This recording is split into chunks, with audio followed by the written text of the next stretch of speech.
everybody, and welcome back to the Wildcard podcast with KT and Notshort. That's right.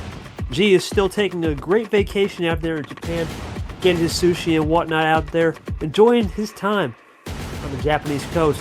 While Short will step in as we get T5 unveiled. What will be the theme? We'll find out what Vapor picked. A little bit of that round one preview, a little D2 with Short, and then a crack ton of stuff to get you caught up with MGR Land, Hot Lap Challenge, KT Classic, a little ArdQuake coverage. It's an action-packed night. And joining me will be Notshort. Short, welcome to the program. It's been a minute. Welcome back. Thoughts on this T5 reveal and what we're expecting, because it's playoff season now, championship season, when that gold logo comes out. Oh yeah, playoff season, the gold logo is here. I mean, obviously we see it at the start of the season too, for the major formats. So gonna see a bit of longer series down the stretch of this tournament, but it's playoff mode for everybody, and really looking forward to seeing what goes down here in D1 as we come off the summer break, which be working with D2 hasn't been really much of a break, which we'll get into later. Well, that's how it goes sometimes with the offset of the calendar. But regardless, looking forward to what we got going here. In the playoff mode, as you said, gold logo's out. But what will be that theme? Well, I want to thank Vapor for the theme. It's only fitting that we ended with some type of survival of the fittest T5. That's what it's supposed to be. Apocalyptic August. When you think of the apocalypse, you think it's the end of the world. Well, it's going to be some people's dreams not going to Bangkok, the end of the world. So that's the beautiful theme of it. I think it's great. Vapor cooked on this one. Thoughts on the theme and some of the round names you want to read off and the regions. Go for it.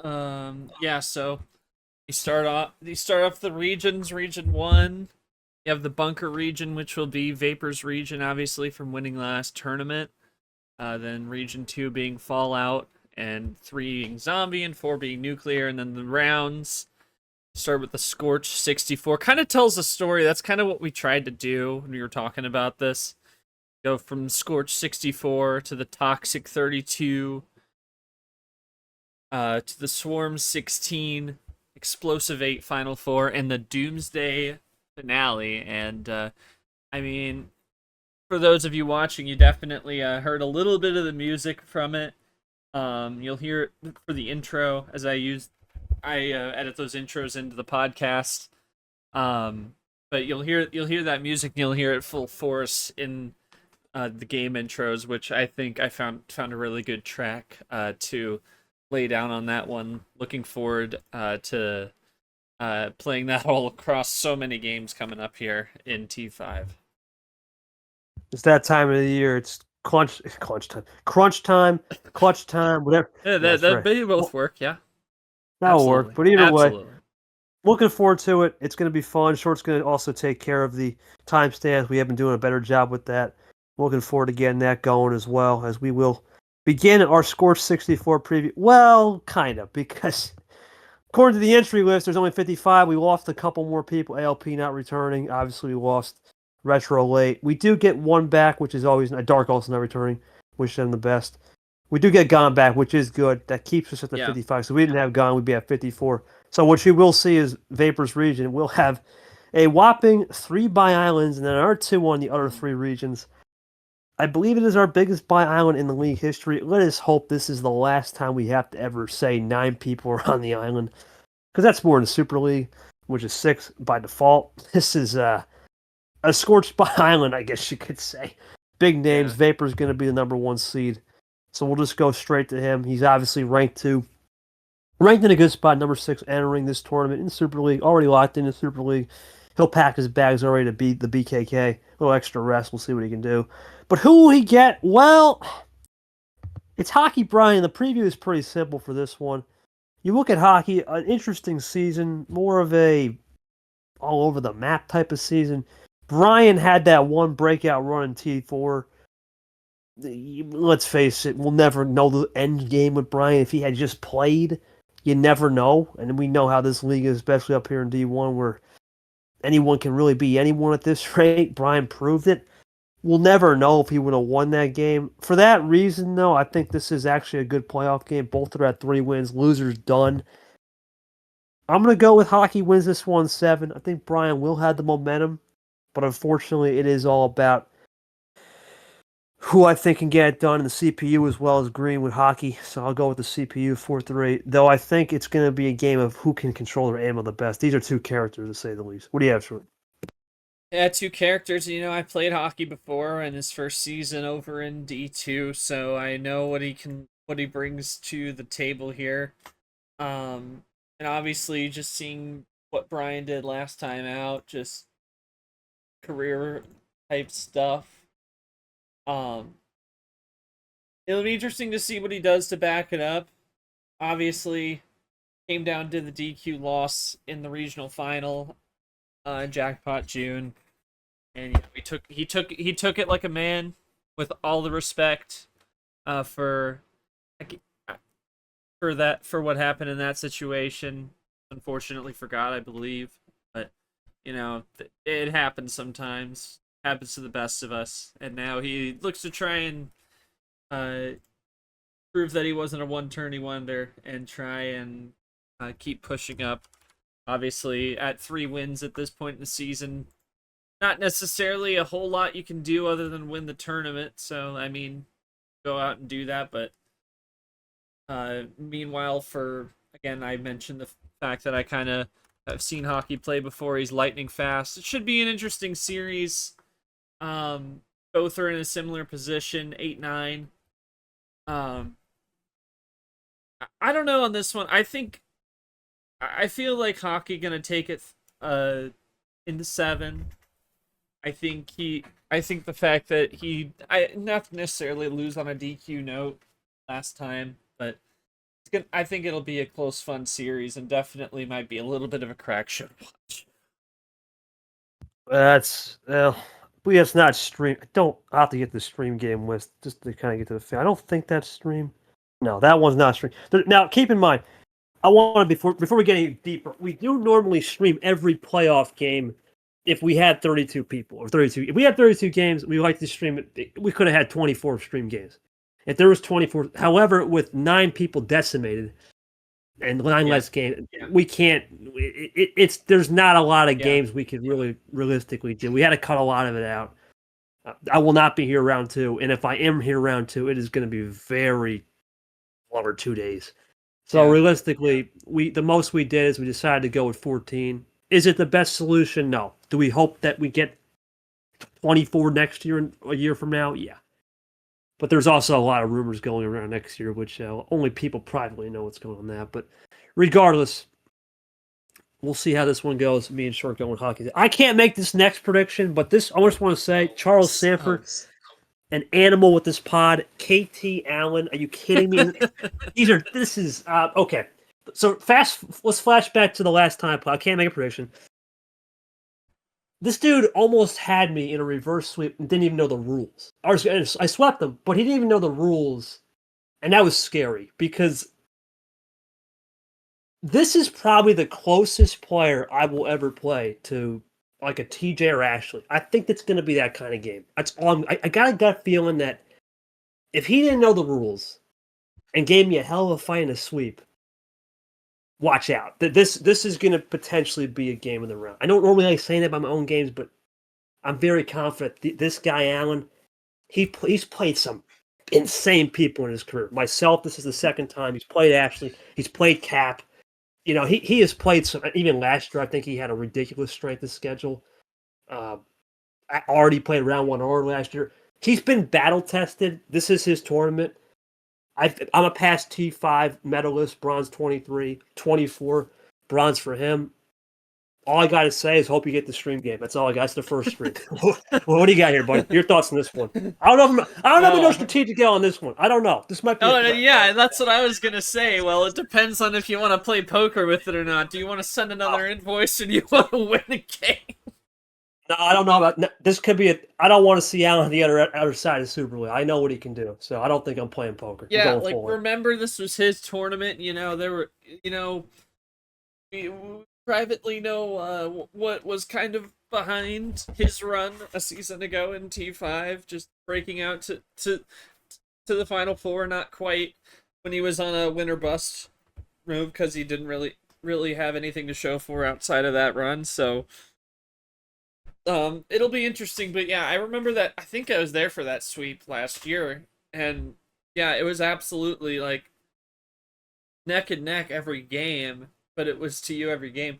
So my thought is that I guess, like I said, you want to see on the other side of Super League. If you don't want to take another strategic one on that then maybe I would lean towards you maybe in 6. But I mean, I think it ultimately depend. You're very much resume minded on that. Like we've been talking about it all year.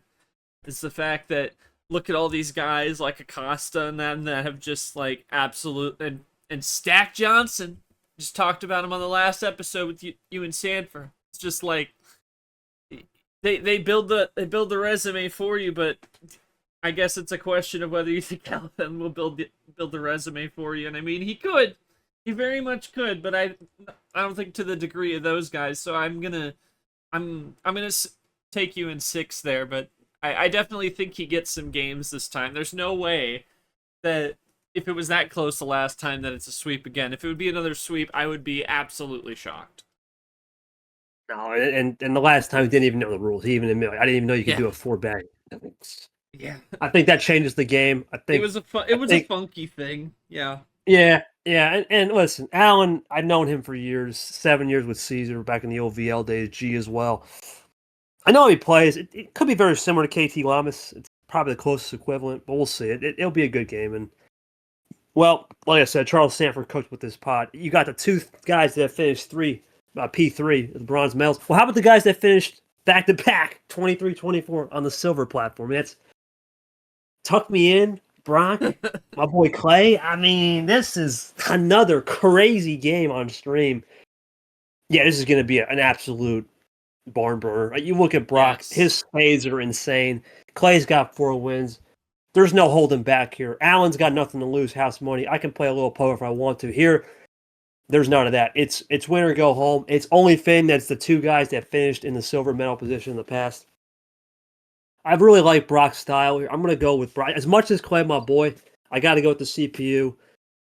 I think Brock gets it done 7. It's just not easy to control his fades, man. And that's really the last tournament. That's the time to show it. It's always proven when it's the last tournament and you have a certain style, it's going to work because in the first 4, it's easy to figure out. This last one, Brock's going to go. He doesn't care. Now, Clay won't care either. He's going to go full send. But something tells me if the CPU going with Brock, I think it's going to be part of the recency trend. I'll go with Brock. He'll get the win, and he'll get to me, according to the CPU in the next round. We'll see how that one goes. Your thoughts on this one? Brock, I mean, like just like Allen, the T5 was kind of the spot that got him in. Not like Allen getting into Super League. Was the tournament that got him into Super League, and whether I see him doing that again, I mean, I think both these guys have had their moments of both like snake biting someone or getting snake bitten, and they've also had their competitive games. So it's definitely interesting to see what will give in that matchup.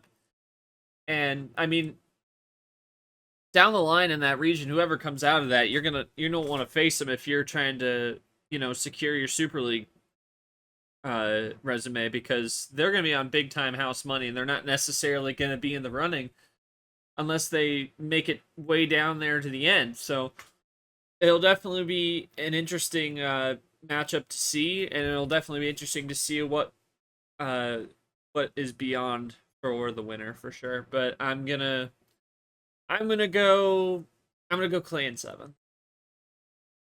Yeah, this whole pod is very lethal. I think everybody here knows how to get it done in T5 when needed. So that's what makes this whole pod lethal. It's got a good storyline, and that is definitely, I would say, the second playoff game, because mine versus Allen, we all know where I'm headed. Allen's going to have to go out there and win, but that's 2 out of 3 matchups reveals his playoff. Well, let's make it 3 out of 4, because this is a sneaky good one. Yoshi Ellison, yield 23 versus 24 in the numbers. That's fitting. For Yoshi, it's pretty simple. He's had a season that's been just up and down, all over this roller coaster. At times, he was at the top of the mountain when he beat G, and then all of a sudden, he got humbled by people like Radden, Acosta. Unfortunately, didn't have it against Jay, but Jay was on another eclectic level back in T4. Huh. For Ellison, say what you want. The guy he's not the same James. If this was the past, it's over. Sweep. Not anymore. James Ellison's come to play. He just beat Andy and Logan back to back. That's not easy. I'll go Yoshi in 6 with the CPU, but I think James is a guy you can't overlook anymore. He's going to be a tough out regardless. What do you think? And what have we said the past month and a half since he finally had his resurgence, right? He finally started to play that patience game instead of just pumping and dumping that ammo. Because what did we say in 24 towards the end of the season, aside, relegation tournament aside, that kept him here, was that he can't play this pump and dump style. It is not sustainable. And what did he do? He adapted and he rattled off some wins. So it's going to be, he's basically on house money because I don't know, I doubt it to win about that kind of thing. And for Yoshi, up and down season again. He had the Final Four run in 24, but hasn't really broken, the best he's finished is 16th this year, so not as strong a season. But, don't count him out. You never know what he could do, but, and for him, this is a tough draw if he wants to try and put something together late here. But up against James, who is going to be on house money, going to play patient, not going to, he doesn't really have any pressure on him. He doesn't, as he's safe to be in D1 next year and at 2 wins. So all he has to play for now is being a spoiler for some people's Super League dreams. But Yoshi got a lot to work on if he wants to get there. But one good tournament run with how the parity has been in this league can make a difference. 4 wins and just a few wins, and suddenly you're in the top 20. So it's good wins, I should say. So it's really coming down to a matter, can he put it together? I think he can, but I think it'll be a close one. I'm gonna take Yoshi in 7. Once again, another playoff game for both. More so for Yoshi. Ellison just looking to play spoiler, more house money on that Stack Johnson house money type in there. Who knows? But that's once again, we're batting nice 750 right now, 3 out of 4 games. And unfortunately, this is the last game because before we get to that last game, the other people on a bye will be background character, had a great T4, exceptional. And I don't know what to think about this one. Lane Sanders on a bye, never been on bye, I don't think. Yeah. This one's kind of the short end of the stick because you look where he's at in Super League. Not the worst thing to be scoreboard watching, however, he probably would have been out there. He wanted to be out there for sure. Yeah. You look at the quantity debate. He needed the win. He needed something. This is not the worst thing if people lose behind, but I think knowing Lane, I know how he operates. Wanted to be out there, get his resume, get the win. He'll take the bye and the rest, but these two people will be interesting because both are on the even backgrounds are still on the bubble. So yeah, they probably needed to be out there. Yeah, he's 1 win less than Lane, and I think both of them could definitely use a resume boost.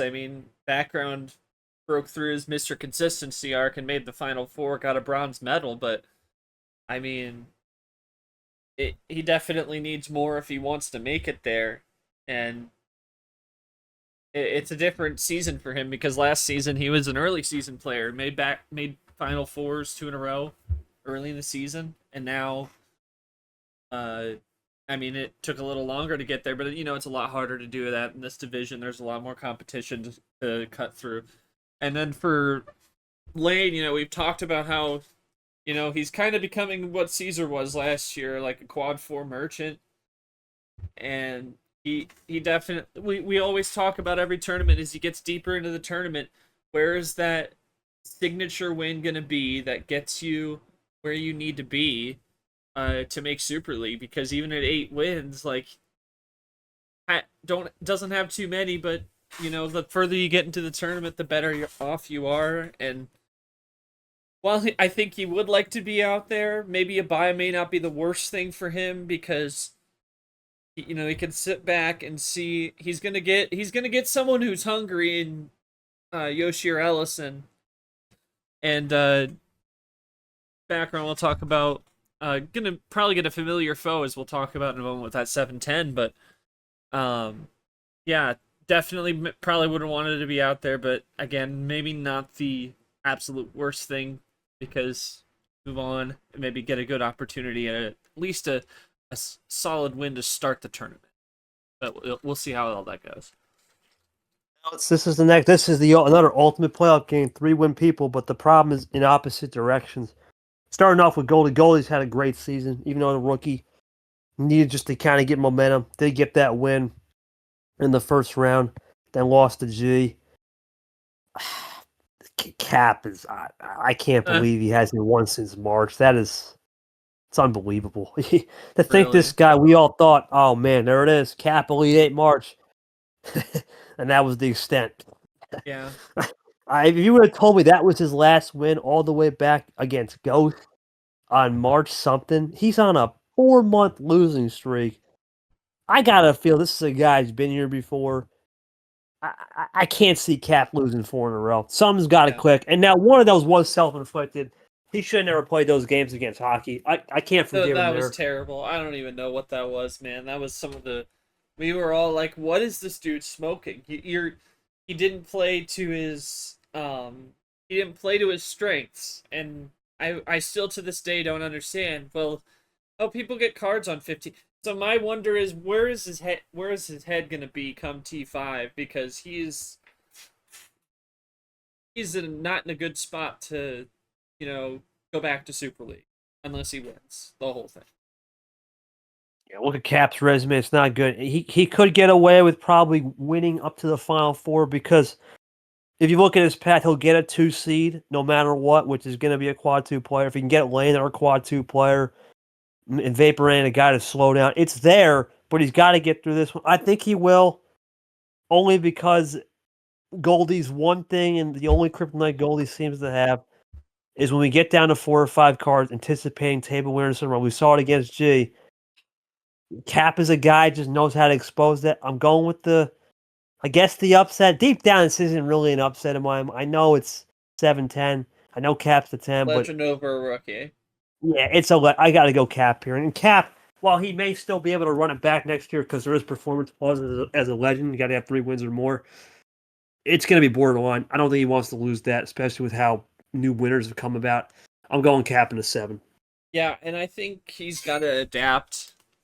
I mean, I think maybe the 15s against hockey were, in a sense, trying to adapt, but I think he's got to. He's got to get this, because I mean, even if you're still a legend next year, I think you need this win at the very least. Get an opportunity at background fellow UL player and finish. So I definitely think you gotta win this one, and I think he will in 7.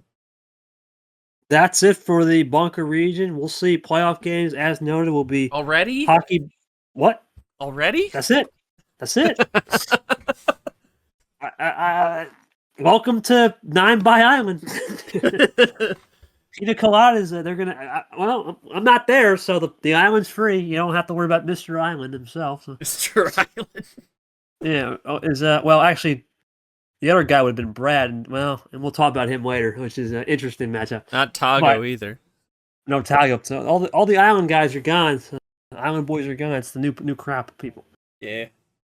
Anyway, let's get to it. Next region, and it's no surprise, Gold back-to-back Final Fours with the finale. Still not in the top 5 or anything, but in a solid spot. I don't think minding a little bit of a break. Takes the number 1 seed in the tunnel region. And it will hopefully update this bracket base too. I'm going to have to think about that. I forgot Gerard usually update. He's not here. I'll think about updating that myself if I have to. I figured it out. But we'll go over to this game because this is the game of the entire tournament, or at least the first round. We talk about AP top 25. Well, this is it. It's 18 Gon, 23 Ziemba, but Ziemba's the better seed. Gon's the better ranked player. Gon returns after his masterful T2 run. Ed had that ridiculous loss to Brian where there were some shenanigans with the bot and whatnot. Honest to God, I really would have liked to pick Gon here. I know the CPU goes. I know why the CPU went with Ed. It's because we just don't know what Gon's going to show up. And I really do think Gon, if he had played the rest of this season, if he would have played T3, I don't think he'd be here. I genuinely think he would have got, 5 or 6 wins more, and he would have been good. But I'll go Ed 4-3. This is a tough one to call. We just don't know what's going to happen with Gon. Yeah, I mean, we can always talk about what would have been. It is what it is. Life is life. We've talked about that plenty. With people leaving, and especially Ashley. It is what it is. As for the game, I don't know, man. This is such a tough one. Paul, if I were at the reveal show, I'd ask one of them heads or tails. I mean, That's true. It's a pretty damn close game, and I mean, the only thing I can think of to counterpoint is maybe a little bit of Ziemba needing a little bit of a feel out to figure out what he's gonna expect from Gon, because he hasn't played. That maybe there's a little bit of mystery that he can work in, but man, it's tough. We'll have to see what happens, but God, I probably just for the experience, we'll see how Gon does at knocking the rust off. He can prove me wrong, but I'll probably side with you as well on Ed in 7. Yeah, that's a tough one to call. It's the only top 25 shot in the entire, I believe, first round. There is another one that's not top 25, but it's very close to top 30. But yeah, I don't know. I think I'll go with the experience. Like I said, I think Gon deep down, if he had more reps on this bot too, you need reps, and I think this is the old bot. I would consider Gon, but it's going to be a good game. It should go the full distance. Well, for this next one, I like to believe there'll be some fire left in Jenna's banter, but I haven't seen it, and I'm just going to be short and sweet. Myth needs this more. Now, while he is safe, relatively, number 7 coming in, you really think Myth cares about his strategic? Yeah. Myth's not a guy to care about that. I know. He's not. There's only one guy left that knows how to do that. He's not one of them.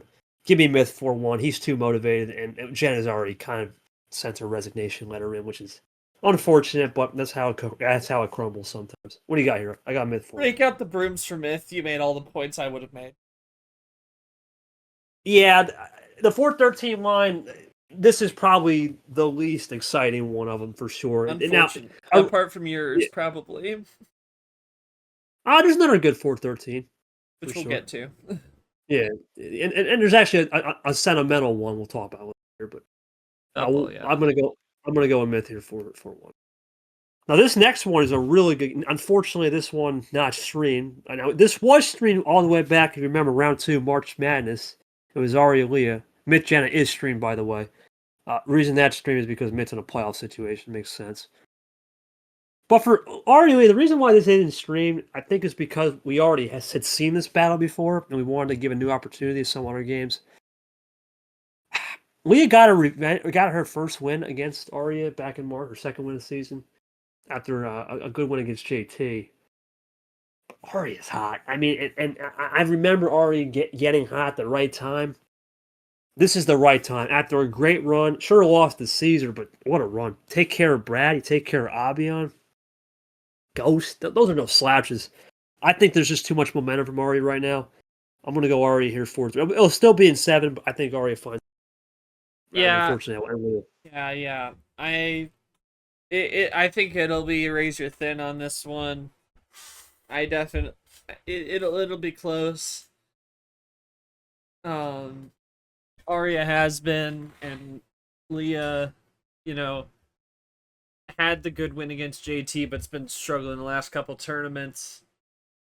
And Arya just finished top 5, so I kind of gotta go with the momentum here. I'll take Arya in 7, as much as I'll be rooting for Leah for reasons of drives.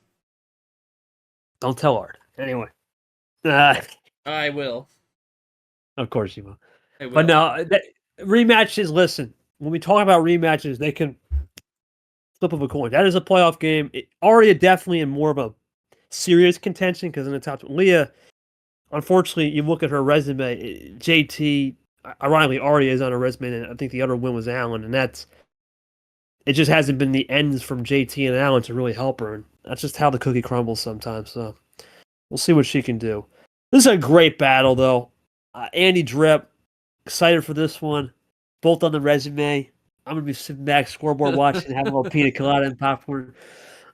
Good buddy. Both are great people. I've talked to Drip a billion times. Great friend of mine. Andy, after we played, I know him around, and he gave me a hard time. So I think this is really going to come down to intrinsic motivation. Drip had that heartbreaking loss to Caesar. I mean, he was up 3-0. And then all of a sudden, he was playing from work, and things went haywire. Andy, I think we'll need. I think we'll be spreadsheeting. Spreadsheet. No, I think he was actually serving a customer. I mean, that's just crazy to say the least. No, I remember he came into a stream and into a VC and he said, "Oh yeah, I'm telling them I'm spreadsheeting." What a legend! What a legend! That guy is a legend. I wish he could make more time for. Maybe next year. He said once the build out, so he can have a little more time. But get him in the booth. Damn, fantastic. We can eclectic time there, but I'm going Andy in 7. This is the second straight round 1 for Andy where he's playing a fellow statesman. It's a California on Cali crime, a little Golden State battle. Andy needs him more. Andy's the last guy. If we start tonight, he would be the last guy because we know Ashley's out. So Andy would be the last guy in. Drip, with his resume and where he's at, only a sneaking quad 3 player. If he does get the win, there is opportunity. But I just think because he's all over the board, I'm going to go with Andy. Though I will watch Drip out next year because if he can get that build out done during the off season and things settle in, he could be dangerous when he gets more time. But I got to go Andy here. It's his time. What do you got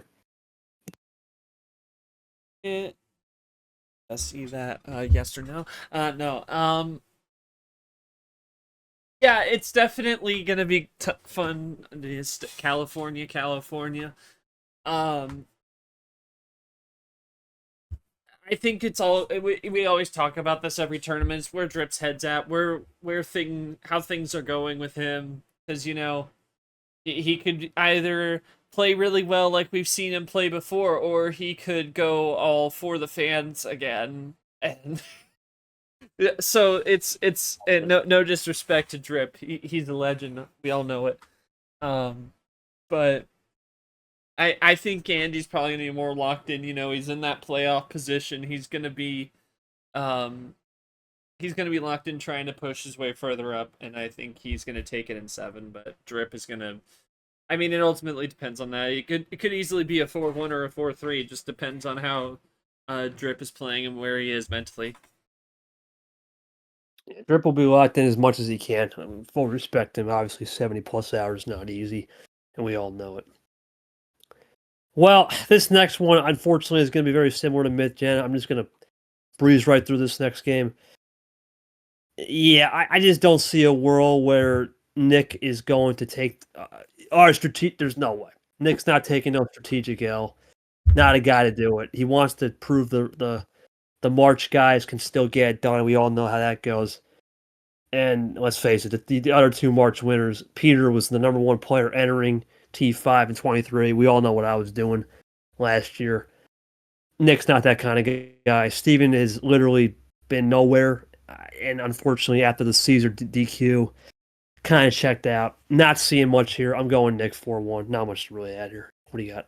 Break out the brooms for Nick. He hasn't lost in round 1 all season, and I don't see him starting now. It's all going to be about if he's going to do anything beyond that. But round 1, he's got this. We'll see Steven in the relegation tournament. And knowing he's not a guy to really seem to care at that rate, who knows if he's going to be back up here in D1 or he'll just go back to where he came from, D2, and who knows, maybe try to go win for another D2 chip and come back again. We'll see. He will be a threat no matter where he is next year, I think, either in D2 or he even said Grimland, so who knows there.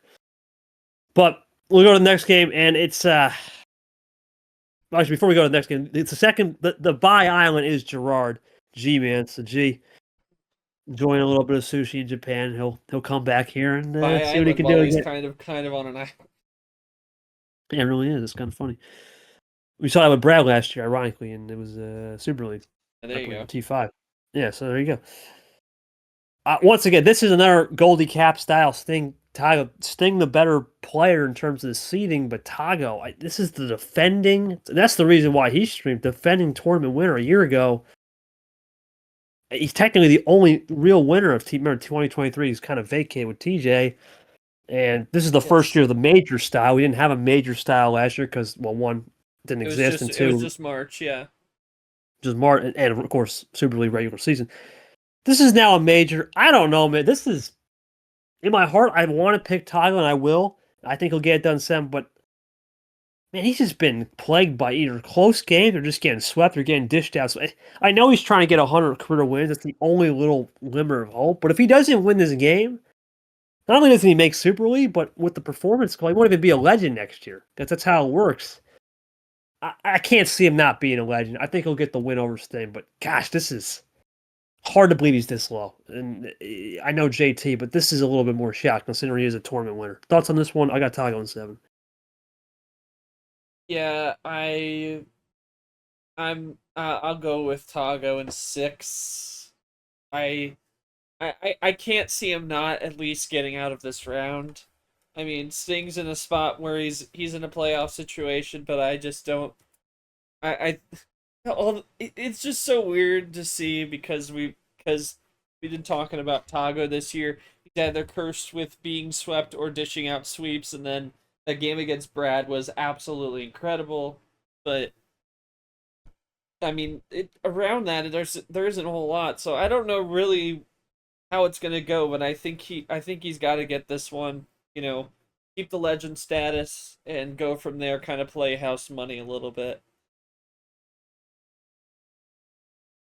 It's definitely an interesting time to be alive in this league when it comes to some of these games. And as I said, the stream games of this will be off the top. It will be Mid-Jenna, Andy Drip, Sting Tayo, and then Ziemba Gon, which is the big one. Playoff games here will be Ed Ziemba versus Gon, the classic top 25. Realistically, I'll throw Myth not directly safe, but I'm not going to say complete playoff. It's more of like a KT Allen situation. Ari Leah, complete playoff. Andy Drip, complete playoff. Nick, Steven, Steven just trying to avoid relegation. And Sting Tiger, another short playoff game. So we're racking them up. We're trying to get every game we can with a playoff situation. And we'll keep it going. Now we go to the zombie, who will be a walking zombie, but be the big zombie at the end of the stick there. Well, it's Toaster Guy, probably the furthest guy away from a zombie type character. Crikey, man, is not no zombie. He's been the walking man, but not the walking dead. He's been the man this year out here. 9-4, pretty comfortable. Top 8. We talk about the stat. If you end the last review, the penultimate review, so if you're in the top 8, you'll make Super League. And under the 16-man era, I don't see him dropping spots, so Toasty, no problem to be on a bye. I think he's going to enjoy some time off, and he is on an island down there in New Zealand. Crikey land. I don't think he'll mind maybe catching a shock or two. Yeah, he's right below like a couple wins, well, depending on what Vapor does. He's right in contention for potential regular season title, but Vapor's currently 2 games ahead of him like that, so. And ironically, Monkey is, if we started today, would have been, if we ended it, Monkey would have got a regular season title. Unbelievable thing. But yeah, Toasty's going to have a tough time with this next one because this is, unfortunately, there's a reason why this game isn't streamed. It's because of the next game below. But this one, if I had a redo, would have been streamed. Ghost starred. This is going to be a war. Ghost plays electrically quick, but he hasn't had much success really since T1 and 2. Ard had that breakout run in T3, but has seemed to be a new refined character. He's no character. He's just been Ard. He's been Sean. Regular Sean. That's it. It's working. And for that reason, I'll go with Ghost because the CPU says, but I'm not shocked if Ard pulls it off. This is the guy that doesn't really care about Super League, right? He's already set a record. I'm a league runner. If I make it, I make it. If not, I don't get upset. Ghost needs this more than Ard, but something tells me Ard's going to find a way. I'll go Ghost in 7, but I wouldn't be shocked if regular Ard gets it done. The next game is the reason why this one isn't streamed, which we'll talk about. But your thoughts on this one, especially in a non-stream environment, that's where Ard seems to thrive as well. Yeah, despite Mr. Ard absolutely just dissing my drives, telling us one night to stay off the weed, absolutely disrespectful. I kid kinda. Um, I think this is that you said it right. I think this is the spot where he will truly like thrive and where he might break through. Whether it's more than just a win over Ghost, who knows? We'll find out. But I think he gets it done in a 7. Yeah, looking at Ghost Star too, it's a big state battle, Cali versus Texas. There's going to be some egos there, so that's A lot another of reason square why you want. miles. Yeah, you want to stay tuned for that one. That one could have some fireworks on pace versus no pace because we know Ghost electric, Ard slow and steady. There's no doubt. It takes its time. Well, the reason why that the Ard Ghost industry, I wanted to stream this one specifically because there are rumblings in the paddock going around. This could be it for Zach, right? Not confirmed nor denied, but there's a very good inkling that it could be against Abian. And for Abian, oh man, I remember last year, 1 year. Let's flashback. Well, I guess a little bit more than a year or less than a year because we started T5 later. He had it all to play for him. He was up 3-1 against Red. All he had to do was just play a power play right and then just choked it. And he done it again this year against the Patch Hunt. Stacked. Had the lead Back. 4-0 and then insanely lost it. Against Ari was up and then choked it again. He has a thing for bottling leads, but I think Zach's just going to soak this one in. I don't think he cares about winning. He's just going to soak it in. And for that reason, I think Abian needs to gain more. He did get his big fish win at the beginning of the season, too, against good old bad Brad. Hard to believe that still was his first win of the season. Could be his last win of his career, but we'll see. I'll go with Abian 4-2. I'll go. That was a late one after dark, 1 a.m. Remember it finished. You told me about it. And that was because of knock-on API delays. Yep. James Ellison was infected with Tapir, and then it was Leah JT. Yeah. I'm going to go with Abian here to 4-2. But I think no matter what happens, if this is it, we're going to sign off to an absolute legend. Because without this guy, we have zero anything with cards or graphics. I mean, I know there's Lamas. Lamas is an OG. Yeah, that His thing at the thumbs are top second, right of but your screen is another Zach 103 product, and regardless of if he continues to play or not, we're still gonna get that great logos, those great cards on the top of the logos. He's been an absolute asset for our team. And getting all this stuff done. He also puts all the D2 logos together. Started doing that after the first tournament in 24 and through the championship again this year, which you'll see those logos coming up here in the next few weeks. He really has been absolute asset to the team, and I just, whether he continues to play or not, he's still going to be an asset. And we do wish him well in this game, but I think it's gonna probably go to Abian. He does have a tendency to put down those kind of stories where you have someone who trying to soak in the moment, special moment for this player, maybe trying to make some kind of dark horse run. Nope, Abian will put it down for the most part. And I think he's gonna do that in 6. But shout out to Zach 103, the legend. absolutely, and we will make sure we will take care of him the right way, no matter what happens with his career. Absolutely. We always do that. We always do. I don't care No. what anyone says. Yeah. Behind closed doors, we're gonna make sure we take care of them, and that's how it should be, no matter what. On that, no further comment on that. If you know, you know. But let's keep it going. Let's keep Soon it rolling. Everyone will know. Yeah, everyone will know. That's right. This is another rematch, but this time is March 24th. Young Boss and Young Bull. We're not going to say his other nickname. Good old Nam and Shami. Oh man, this is a strange one though because it wasn't even a March rematch. This was a Super League rematch. I mean, one of these guys ain't coming back to run it back, and they're both 4-win players. Chobik lost to Nam in the reg season 5-2. So what did he do in Super League group stage? Week 1? Well, he kicked Nam's butt 4-2. It's a rubber match of sorts. This is going to be an insane high-action game. Split ammo is going to be out of control versus Nam's humongous run style. There's a reason why this is the other ultimate playoff game. I'm going to go with Young Bull. The problem for Chomik is the fact that he's this low. I don't know if this is going to psych him out to be better, or is it going to psych him out to where he's just shot out of a cannon and maybe too aggressive off the start, and that's going to favor Nam. Because if you're too aggressive against Nam, he'll make you pay on those long runs. I'll go Nam in 7. A lot of 7s here because ultimately these are close games, and this is another playoff style. What do you got here? This is going to be a great one, though. Another great game. Close playoff style, and that's why we keep calling these so close.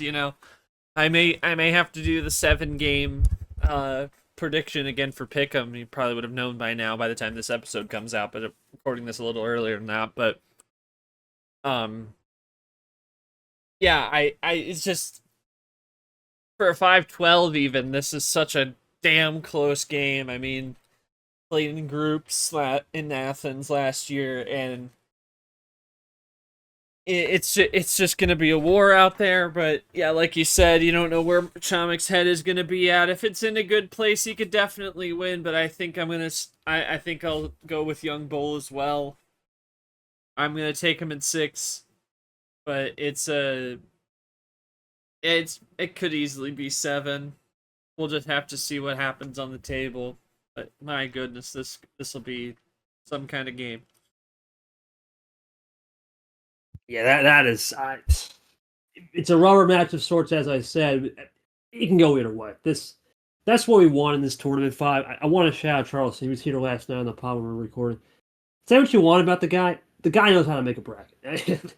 let's keep it clean. Obviously, I was helping, but I always like to give credit to the team, and it's all him, man. He does a great job putting people in the right spot. We do the mixes and all that, and we have great matchups. And speaking of that, this is an OG match. This is even real OGs know that Austin Riders beat Peter Onjak T223 after Peter's incredible tournament run. His Cinderella type run back in March 23, where he would then play a 16 seed Austin Riders was a 116, but that was just off the era where it was just number 1 overall versus 16 overall. So the equivalent of that would have been a Sweet 16 game and of a 1 seed versus a 4 seed. And Riders smoked him for most of the series. Peter fought back, but it was enough for Riders to win 6. I don't think history is going to repeat itself here because Peter is not coming off a March high, right? He's coming off I don't even know what to say. I mean, he had the game against Drip 1, then a power play mistake ultimately gave Drip the momentum. He's going to be fired up. Coach is a great guy, but I think this is too much Peter on it. I'm going to go Peter in 6. Peter is supposed to win a 7. This is my first one. I think he gets it done in 6. He knows the data. Well, I've also predicted some others in 5, but this one I'm going to go Peter in 6. Another great game. Playoff game for Peter Moore. Austin's got nothing to lose. That's why I stream. It's a rematch. What do you got here? Yeah, Coach has nothing to lose, so it's definitely not going to be an easy one. So I would take Peter in 7 because I think he's going to be more locked in, more focused, and he's really made improvements, all season long. We talked about him being one-dimensional last season, like just the light switching wasn't going to work for him, but he's adapted more to this. This is really what the season has been for Peter, hasn't it? He's been able to adapt to the competition level because what he found success on in 23 not nearly as high a level of competition, and he has adapted to that, and I think he's going to keep moving the train forward and get win number 5 here against Coach. Good old the post office, I call him. Good old Peter onto the gangster post office. We'll keep the train rolling, keep inviting mails into his mailbox. Yes, sir, the P.O. box. Well, this is your buddy, good old Mr. Drive to Pier against Eric Monaco. Not a 4 seed. Very sad. Absolutely terrible. I love Eric, man. He's been through a lot. I want to talk about a serious thing. He lost a lot in his life this year, and he has played well. I think he honestly should have beat Lane and potentially Ashley, which is crazy, but things just didn't go right for him. And I know he hasn't found that win. He played well against Yepes, but unfortunately, he's running into a buzzsaw that needs to get the win. I think I'm going to have to say, I'm going to say this. Tapir wins this game 4-1. Eric will win relegation, though. I think he'll find a way to somehow beat somebody. I don't know who it'll be. I don't know how it's even going to work now with the system being kind of outdone with how many people have dropped. But I think Eric will stay in D1. He'll win a relegation tournament, but for Tapir, he gets the win here. 4-1. That's my best prediction on that. What do you got?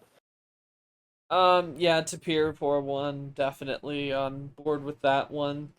And I'll make note of the fact that based on, and I don't know if this is quite correct, but the relegation standings, you have a projection bracket at the bottom on our sheets, and currently you'd be number 57 player, which would basically mean you would be the top seed of the bracket where you have to win 2 times to stay in. Um, and he basically gets a bye by virtue of the fact that there are now 5 who have well, actually now 6 that have dropped from league completely. So he would basically need to win 1 game out of people that actually come off a loss too, because he would be going up against someone who would be coming off a loss from the upper 2 games. So I think he'll probably come out of relegation, but to the game at hand, I think I think it's too much Tapir. Too many drives, and Tapir wins it 4-1. We're in agreement there. That one will not be streamed. I believe Tapir. The stream, actually, the last game won't be. So it's going to be Avion, Nam, and Peter Onjak's game will be streamed. No Tapir, no Ghost Gerard, and no Lamas Bowtie. Now, the winner will get stacked. Good old Stat Johnson, back-to-back on the biathlon train. Yeah, no more Pat Johnson, He's boy. fired up, Stat man. Johnson. Fired up. He's fired up that little pina colada with some Cubs Sunny down there. But, good old Stat over there. Fired up that pina colada, watching the whole world explode. This is Apocalyptic Good old August. Stat, baby. Stat Johnson. We gotta change down the Brad. That should be. We've heard of Ocho Cinco and Meta World. It's Stack Johnson. He's our Meta World piece. Stack Johnson. Stack. All right. Anyway, Cody Bowtie. I'm gonna keep this brief. Stack Cody those is invoices. Yeah, he's oh god. Yeah, keep them coming. Anyway, Stack those invoices. Anyway, Cody Bowtie. I'm going to keep it brief. Cody Lamas is the only guy in the top 30 with 3 wins. And it's because of the Monkey Laro wins. If he can get through on Bowtie and Stack somehow, there's a case for him to actually get a run to where he could maybe be the only player, I think, of 3 to maybe 6 wins that would have a good enough resume to even squeak in. So for that, I just think Cody's got more to play for. I know Bowtie technically is in the hunt, but I haven't seen enough from Bo all season. Cody in 6, and he finds a way usually this late season. So I'm going to go Cody. What do you got here? Yeah, I think it's all depending on where Bo is, because, I mean, some people thought he would have been the last one in to Athens. And obviously nowhere near that. And he's nowhere near it again. And I just don't, I think it's all Cody. I think he gets it done, keeps the season rolling another day. We'll see what he can do beyond that up against Stack. Stack Johnson, baby. Keep stacking them voices and keep stacking. Anyway, let's keep it rolling. Good old Stack, though. Love that name.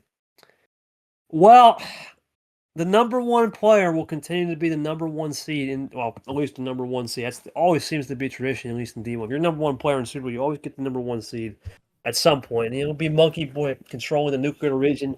It's only fitting that he's a part of the nuclear region because he's a nuclear character, to say the least, in this league.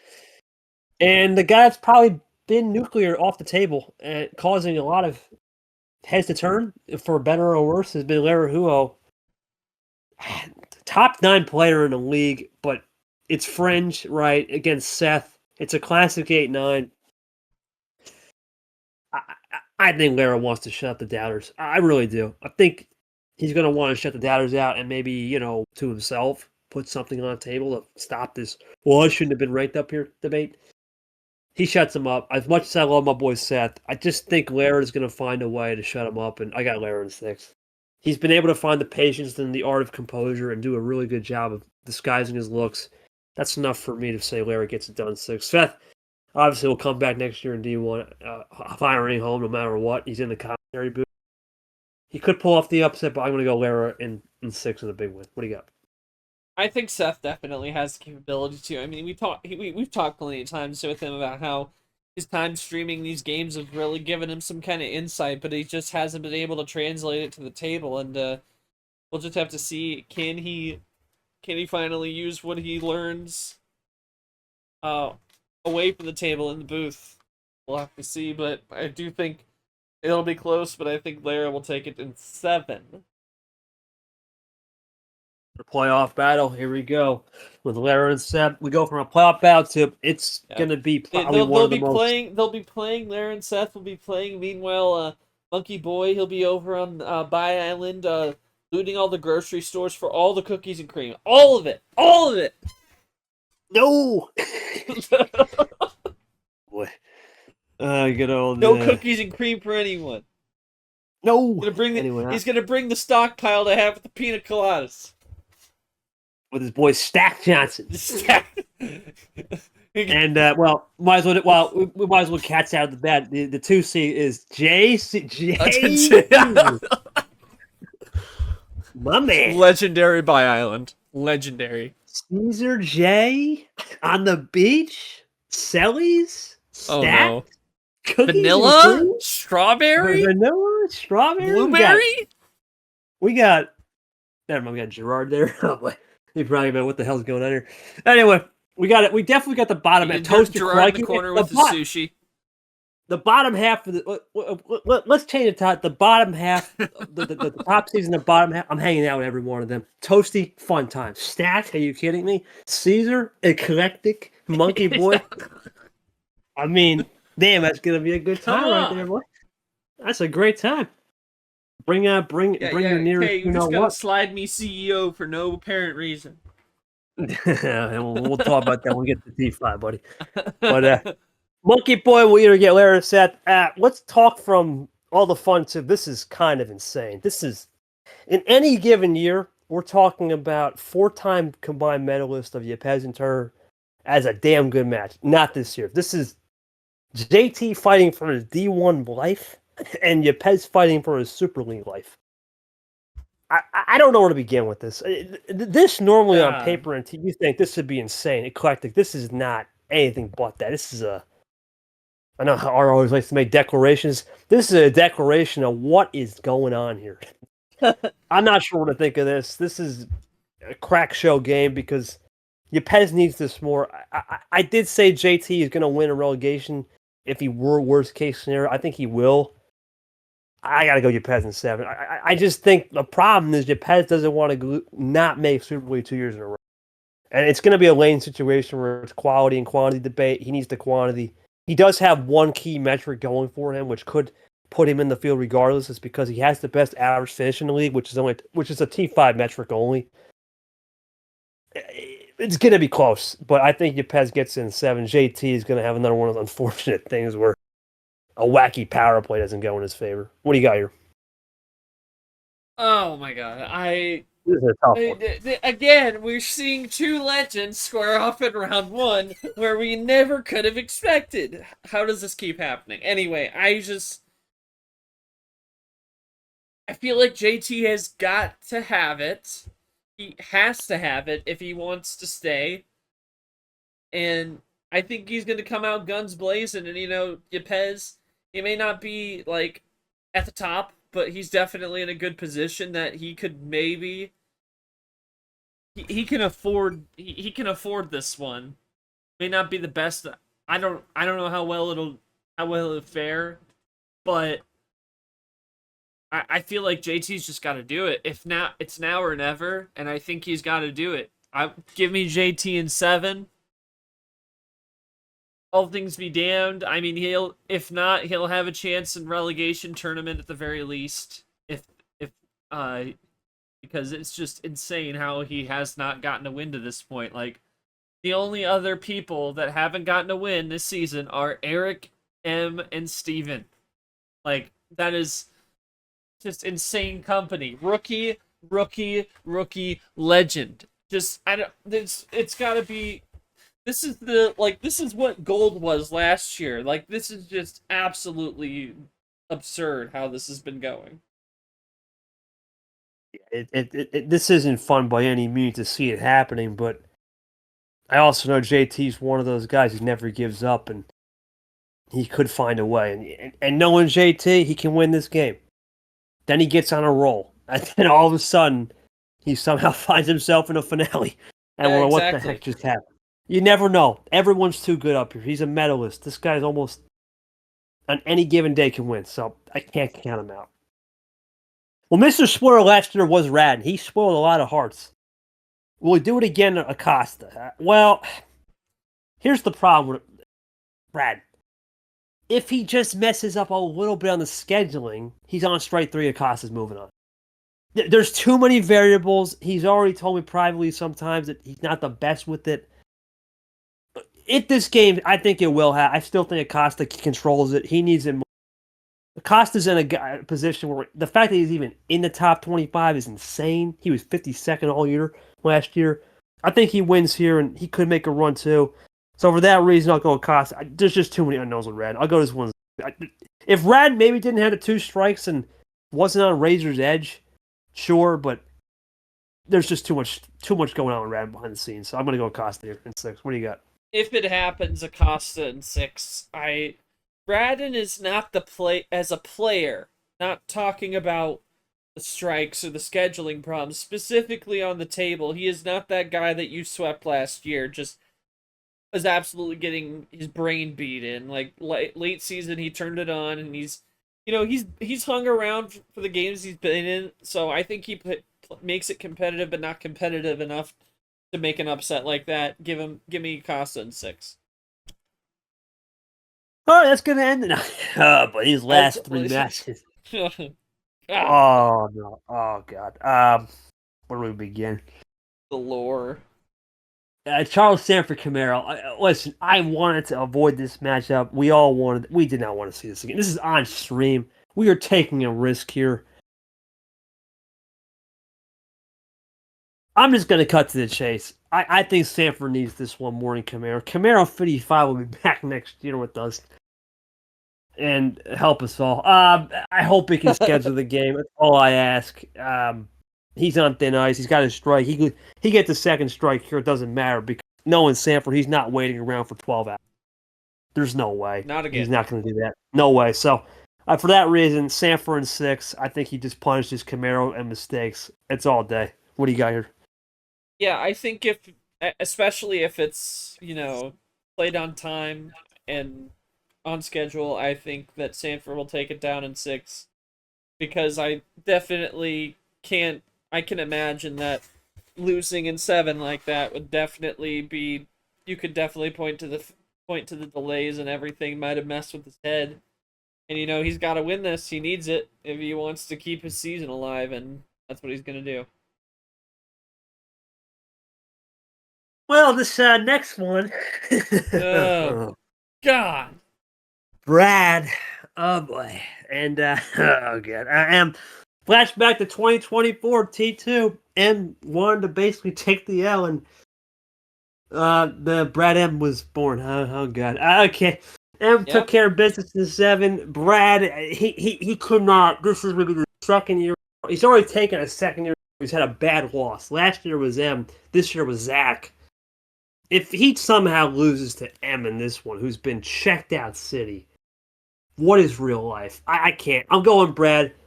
I think Brad repeats history. He'll get 102 wins. Give me the brooms all day. I know CPU says in 6. Brad needs to come in here with electricity and turn off whatever the voodoo is going on over here. Give me bad Brad, for the love of God. Who do you got here? Yeah, if M's checked out, give me brooms. But if she plays anything like she did against Lane T1, not including the flying high as a kite, she could maybe get a couple games. But otherwise, I'm yes on that. I'll take Brad, but honestly, it'll come down to where her head's at in that situation. Bad Brad, if you know what I mean, getting it done on and off the table in. Oh, God. We'll keep it clean. We'll keep it clean.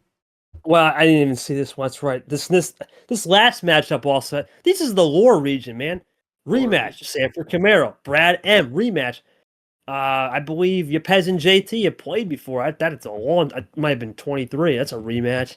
If it isn't, and this one is a rematch of T5. How about that? This is the only match where it's strictly a T5 1 year ago repeat rematch. yeah. Logan Curtis and Logan beat DJ. But the thing is with that was when DJ was coming off a military thing and didn't even have much testing on the body. Didn't really won the game. It was only I think he lost in 5. But it was very close. DJ can give Logan a hard time, and that's the problem. He did beat Ard, but he seems to have figured something out towards that last tournament where he almost beats Appear too. He seems to get back to form a little bit. For that reason, this is probably one of the only upsets the CPU has given. I'm going Curtis here in 7. I think Logan in this pressure spot for the first time in his career. I'm not sure what he's going to be able to do with it. I'm going to go DJ in 7, and it'll be a classic DJ versus Eclectic matchup down there in Cedar. What do you got here? Yeah, I'm gonna go DJ. I just Logan's just been, he'll come out and be a world beater, and I feel like he's better as an upset maker, to be honest. Like better than a favorite. Like coming out and like beating Nam last year and other situations of the like. I just think he's better in that situation than playing as the favorite. But I mean, he can come out and prove me wrong. But I think this one's gonna go. I think it'll go to DJ in a 7 gamer. D. Curtis in 7. We'll see how it goes for our friend down there from Missouri. But yeah, should be a good one between Curtis and Logan. That's going to conclude it. Like I said, a shorter show because we only have 23 games and the following people are on We're Island. only an hour in and we're already done with the round 1. That's kind of wild. Well, it'll be a little longer now because we're going to transition into D2 with short. A lot of stuff has happened though, man, since the last time we did a podcast, specifically you and me on D2 Talk. What has happened? I don't even know where we left. I think we were doing we left off on the round of 32, and I believe Taco had played a Sweet 16 game. So talk to me through what's happened to Sweet 16 and the Elite 8. Go ahead. Well, full disclosure to the viewers and the listeners, this tournament could be over by the time this is out, but we're currently about to get into the Final Four. I'll briefly touch on what we've seen, because if you talk Sweet 16, if you're saying Taco, then Breath moved on at this point. So at this point that we're recording, LCQ is set. Everybody who's in the postseason is going to be set. Like, there's nothing more to play for at this point than a tournament belt, because everyone's in. There's no, like, Cinderella's going in to try and steal a bid from somebody, right? They're all people, like, the Final Four at this point, and I'll go back and recap. But the Final Four, and the first one is actually, we're recording this the day of MyHell versus Pikachu, and we played at midnight tonight. We're recording this on Wednesday the 23rd. Midnight Eastern, MyHell and Pikachu. And MyHell is at the top of the table in D2, looking to be the regular season champ, right? So, nothing much more to play for than that. Maybe a back-to-back tournament belts. He just won Meteorological May just last month, so he's already got a gold medal to his name. This is his 3rd career Final Four, made the April Airwave Final Four, and of course the Meteorological May one this season to win that tournament. And then he goes up against Pikachu, who started his tournament run, locking himself into the LCQ, and now he could be the 5th player to get to 9 wins this season should he win and make his first finale. But he's the most inexperienced one here. He did make LCQ last year and did go far, but he hadn't made it this far in a regular tournament. So this is going to be an interesting situation for Pikachu, maybe playing a little house money, but definitely could use the win to try and solidify himself into the championship race.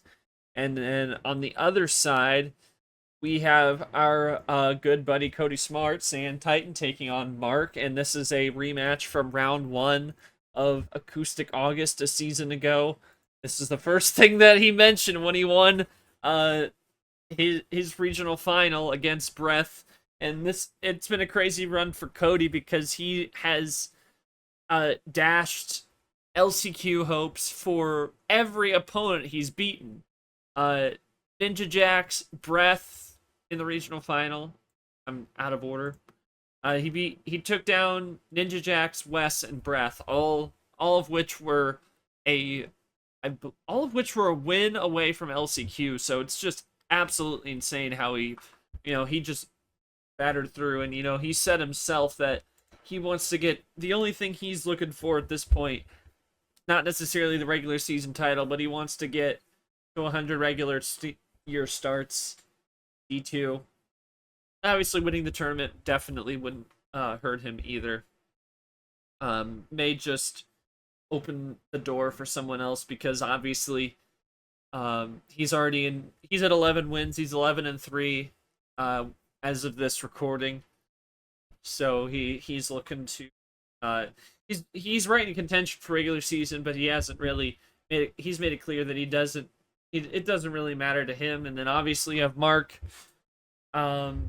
who has had some scheduling issues this year. Obviously, it's been well documented, but he's still, despite having a strike in T1, made it all the way to the Final Four, got a silver medal, and just got a couple round 1 wins here and there in T2 and 3, and now he's back in the Final Four, getting hot at the right time, putting his foot on the gas.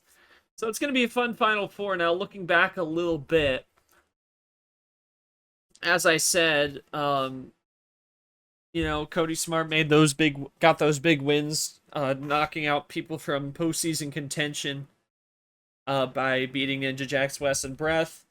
And of course, Sweet 16 wise, Cody did sweep Wes. Breath took out Taco in 6. I don't know.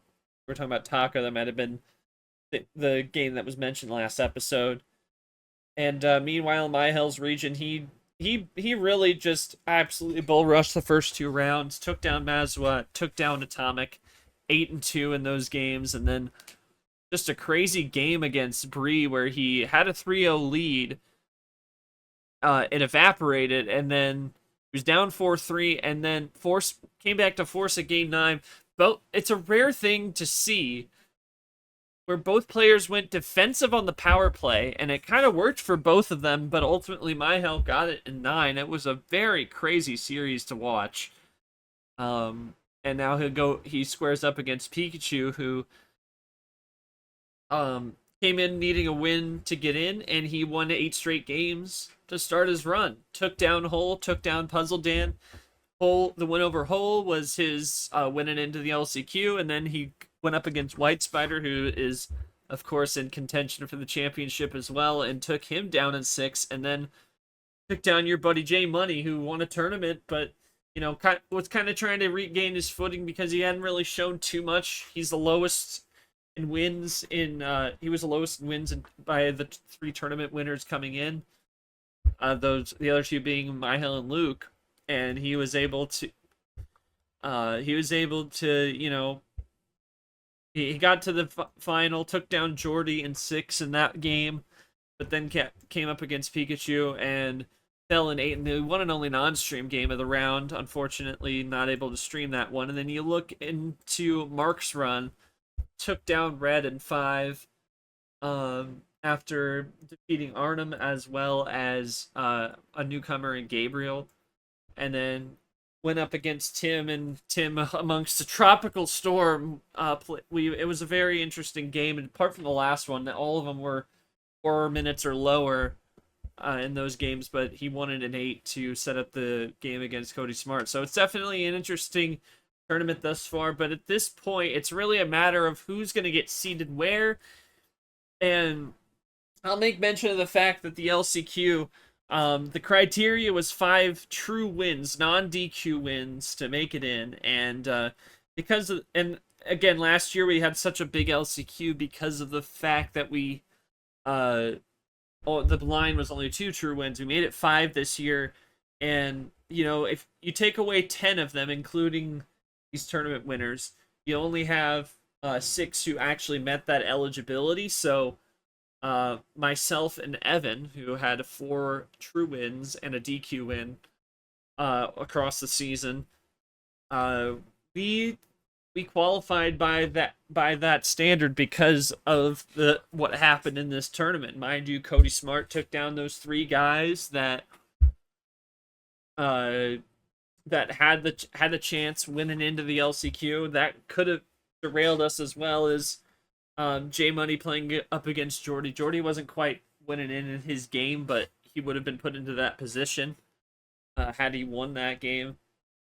And Jordy only trying to do that in 2 tournaments, pretty good showing. We'll see what he does next year, obviously, from the Netherlands, but it's gonna be set. We're gonna see what happens. Obviously, it's gonna come down to what team decides on seeding and a little bit of that. It's kind of like when you have a heavyweight college conference playing their tournament Final Four semifinals into their championship game. You know, you got the heavyweights all here. Like every player that's in this Final Four is pretty much, apart from maybe Pikachu, it'll depend on how his resume gets weighed up against the other 8 win players should he not win this game against Myhel. But it's going to come down to whose resume is better, and I mean, tournament belts are obviously one of the criteria, so definitely would want to win because that would lock you in. And I think, you know, with the 4 that are in this, Pikachu 8 wins, Mark 9 wins, Cody Smart 11, Myhel 12. Whoever wins this is going to be a top 4 seed. Obviously, I think Myhel and Insane, it's going to be, if it's between those 2, it's going to be a top 4. They're going to be top 4, and it'll probably be the 1 seed, and the entire championship could be on the line in that situation.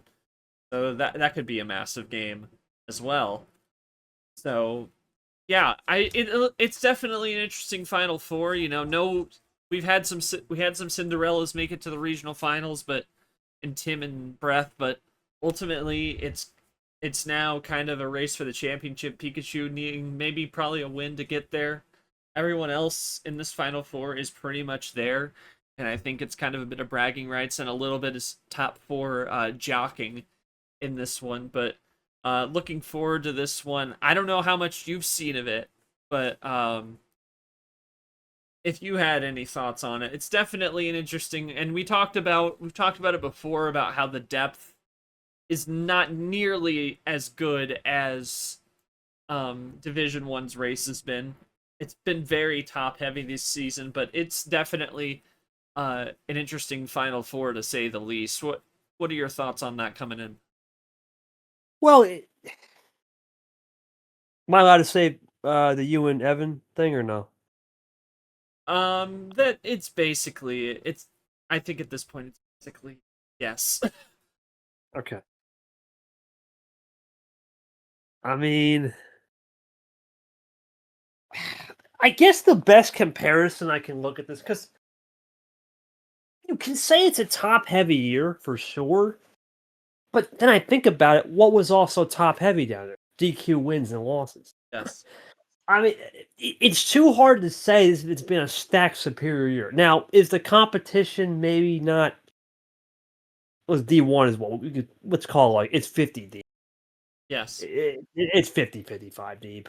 Down there, I would say it's about 15. And the problem is, it's hard to even say if it's 15 deep, because at a certain point, the cream really rose to the top. So you almost have to look at it as maybe as 10 deep. Yeah, because I'll give you this though. Talk about the records of each that runs to the Final Four. Myhel, 13-6, and in his, apart from the 5-4 regional final against Bree, he was 8-2 before that. You look at Cody Smart. He's only lost 3 games. He was on a roll in this region. 13-3 coming into the Final Four. Mark, I mean, little bit out of left field, 4 seed. He was taking care of business where he would. 8 And mind you, that Myhel and Cody Smart both 1 seed, so they were on a bye. So a little bit of a different number there, but Mark 12 and 4, 17 and 7, right?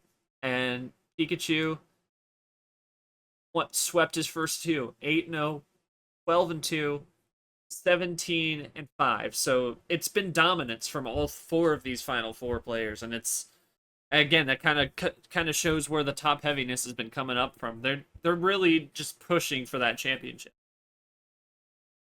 At the end of the day, you have to though, right? There's no really security unless you're in the top four to get promoted. It's a different league. You almost have to keep pushing down there. You just don't know who's going to come up from behind. Whereas, up here, what the hell is a strategic L? It's just a different league, right? But I have to say, it's cool to see that we do have a top heavy league. Personally, the cream rises to the top. There's going to be a year where you have to have that. It's called a reset, and we're going to get that, I'm sure, at some point as things evolve and change. You always need 1 year where it's just top heavy. I don't mind that, but I will say the only thing is, let's be careful what we wish for, because you have 4 and Evan have 4 wins, right? That are non-DQ wins, let's call it, and they have 12, 11, right? Right. You take that out, it's about what you guys are about, 16, 17, around there, 18. Probably you would probably be ranked around there. Would be 18. So if you compare it to here, the top guy has 11 wins, and not even first, right? So it definitely is a whole school of thought of what do you prefer? Do you prefer a top heavy league? But is it a top heavy league? Because you got to think with DQ wins, with a lot of more skill gaps, with a player base it's always rotating with play-ins, and it's hard to really say if there's consistency. So when there is a little bit more consistency at the top, you have to say, okay, there was a point where there was an inflection point of, all right, there's a top, there's a somewhat semi-middle, and then there's really no bottom. It's just top, semi-middle, middle, and then the bottom is just a whole heap of players that are not even going to go anywhere. So I still think anyone can win for sure, but at the end of the day, like we had people like close, like we had plenty of people close. Like Tim was a win away from the LCQ in his first tournament. Like you can bust on the scene and use your you can use your element of surprise, be mysterious, and you can come up with some huge results. But and he was 1 win away from that, but Mark took care of business in that game. And yeah, I mean, there's also the fact we talk about the DQs. That at this point, and I hope to God that this doesn't happen, like I don't get burned on this comment when this gets posted after these games play, but we only had 1 DQ. 1 DQ the entire tournament, and that is an absolute stellar achievement from this division that has we've had the problems with those. We've made those adjustments. We've made the adjustments on confirming people into tournaments. It's not like D1 where it's a season pass. Like, especially if you're out early, we got to make sure you're confirmed to stay in. And I think with that, we started the season with the over 64 field. Now we're under 64 because of the fact that all these players on the back end that just took an L didn't want to stick around. But of course didn't say anything. It made a difference. It really made things a lot better and made things look a lot better. And I think if that system sticks around, I hope to God we're not gonna have as many DQs next year. At least silly ones like people not showing up to schedule at all and just falling off the map, because we definitely. This was probably the best tournament in terms of the logistics. I think this really worked out very, very well.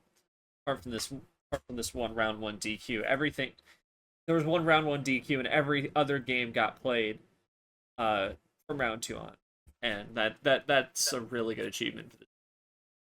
Once again, the system was we made changes after T2. The first two tournaments were a disaster. Let's call it like it is. Oh, absolutely. We made changes to the entry list system. I was one of the I took one of the strays on that because of the I got a DQ win because someone uh didn't tell us that, oh, I have exams, I can't play after we made the bracket and started scheduling. And that's when we realized, and other situations came up like that, we need to confirm these guys tournament by tournament. Maybe not the people that make, Sweet 16s on, because they're contending, right? They're not going to just up and quit unless they have something personal going on. So that's why we brought that system up, and I think that's just been an absolute godsend for the we've been doing here.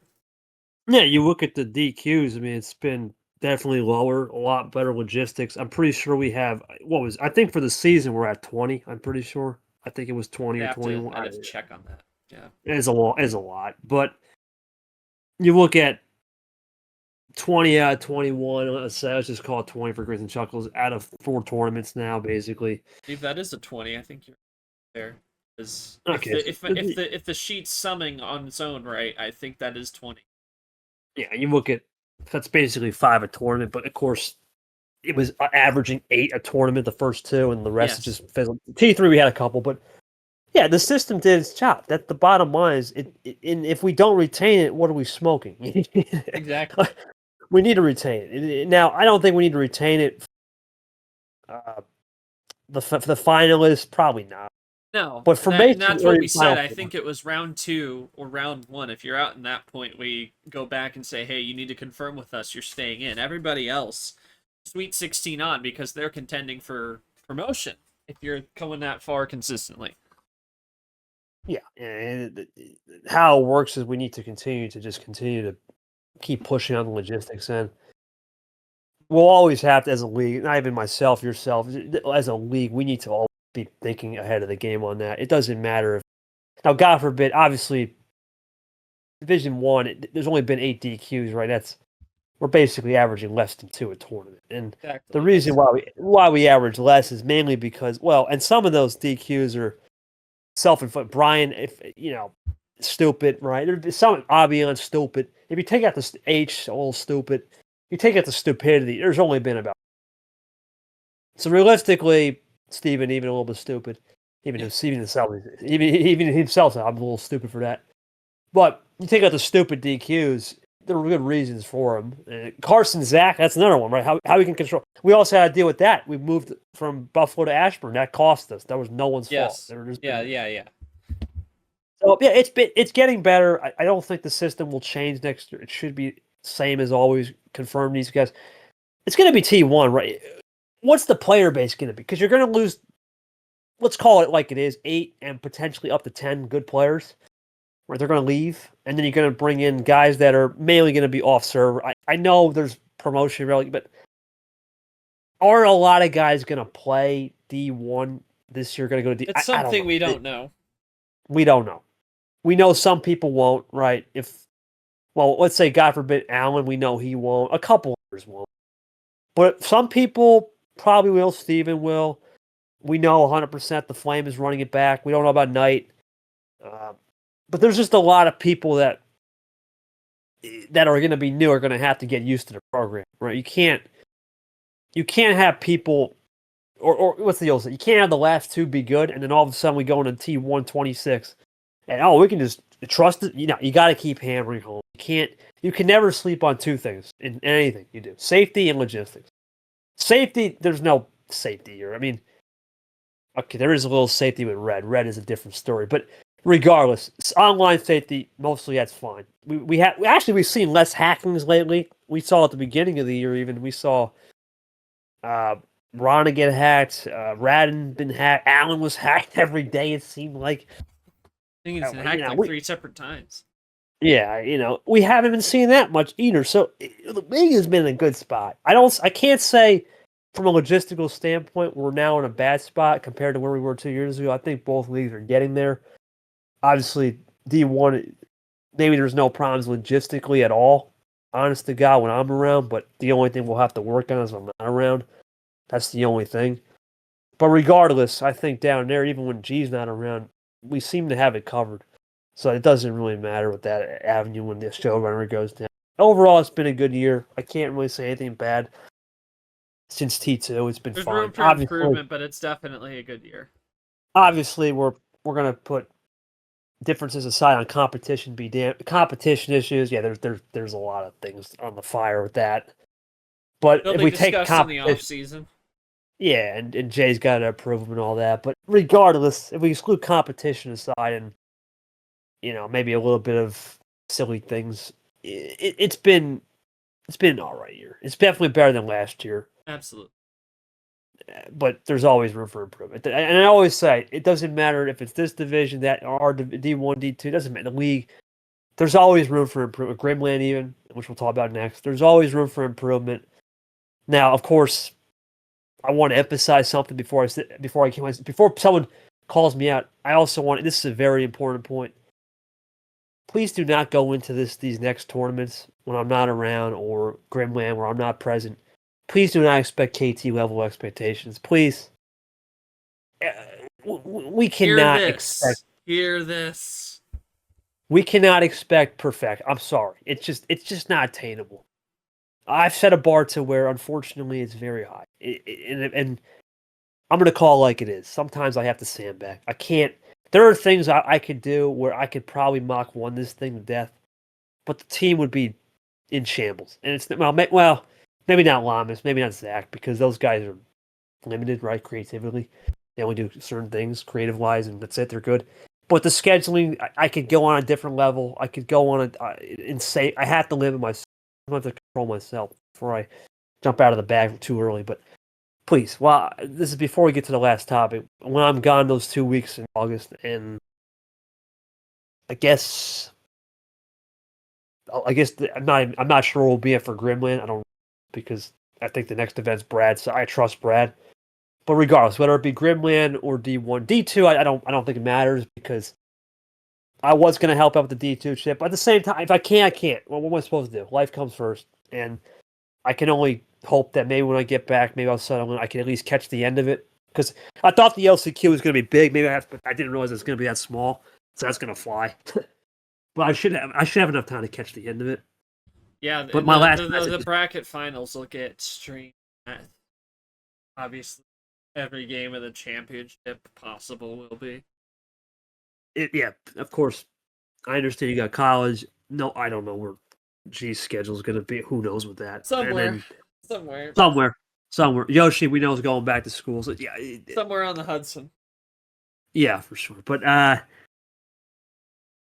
last match to the league, please. If you're listening to this, do not expect perfection while I'm gone. You can expect, if you want to expect it in round 1, that's fine. Fine. Yeah, because like I said, and I'll say this again many times over the next month, we all have lives. We are not KT. Some things take more precedence than the league. There are some things that I myself prioritize more than the league, and that's fine for anyone to do that. And we have to understand that. I mean, we talk about Ashley leaving because she has several more important things to do with her life, and we totally understand that. Like, dental school is nothing to slouch over. She may come back later on in life, but you gotta respect that. And with the team, we're not all KTs. We are all, going Mach 1, going around telling, scheduling all these games, getting all these people to do these things all the time. We have other things to do. And there's no disrespect. Like, we love this league just as much as the next guy, but you gotta understand that, life is gonna be life, and if things don't happen, things don't happen. Like, there are some games that, now that G's been on vacation, I'm the only streamer, and I've had to make some tough calls that I've had to say these games are gonna have to be non-streamed because, well, for one thing, that our vacations overlapped. Like, I got home a few days after he left, so we had to non-stream one of the regional finals in this Justice July tournament. And back when he was in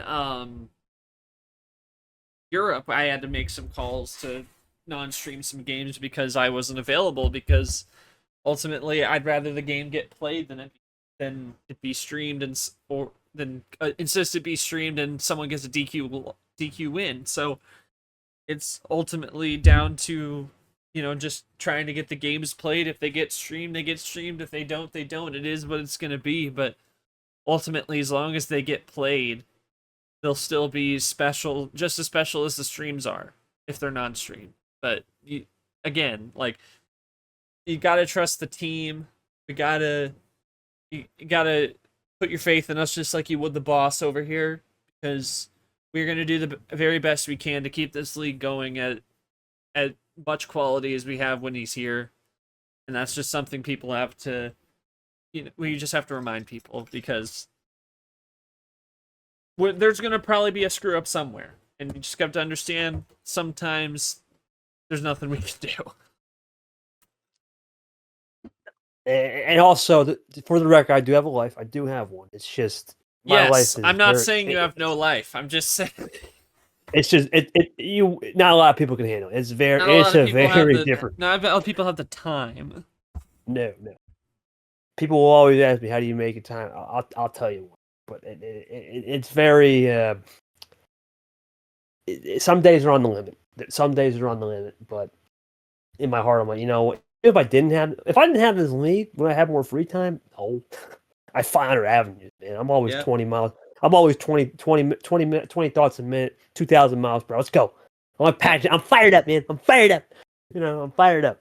And just for life things. But no, I trust everyone here. I trust everyone to do their thing. Obviously, I still don't think I can't say, let's just our team round one take in. No, I don't think we're there yet. I don't think we're there yet. And even round two, technically, I'll still be here to pre-schedule. I'm not gonna. I just don't have the trust to say round one because Short unfortunately has had the merciness of being in my round one cohort, and I get the rules here. Try scheduling games with KT at 9 a.m. Your head will be spinning and it will be hurting. Make sure you bring plenty of caffeine. Or Tylenol, I don't know, but regardless, it's why not both? It works better with caffeine.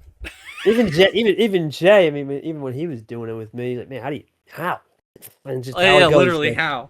Literally, it works. The system works. It's just you'll see it Saturday. Well, Saturday I'll have nobody, so dear God, you're gonna see something that may not be seen in a long time. Although by the point this thing is airing, this thing is on live on YouTube. The entire round will have been scheduled already.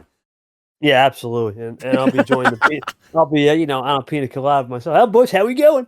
Anyway, let's get to it. I don't want. We're gonna see some magic on Saturday, and we're not talking. Get your head out of your gutter stuff. Anyway, let's get to it right now. Let's get to the NGR land segment stuff. Let's have a fun time with it. We're going to begin with 3 events. We'll start it off with the Hot Lap Challenge with Vapor and Allen. Oh boy. This has been 2 teams, and that is it. I'm not even going to discuss this. The first week, Team Red Bull. The second week, Team Red Bull. Second place, McLaren. Second place, McLaren. We didn't have week 2, so technically week 3 was week 2. We're on week 3. I can pretty much confirm there's literally only,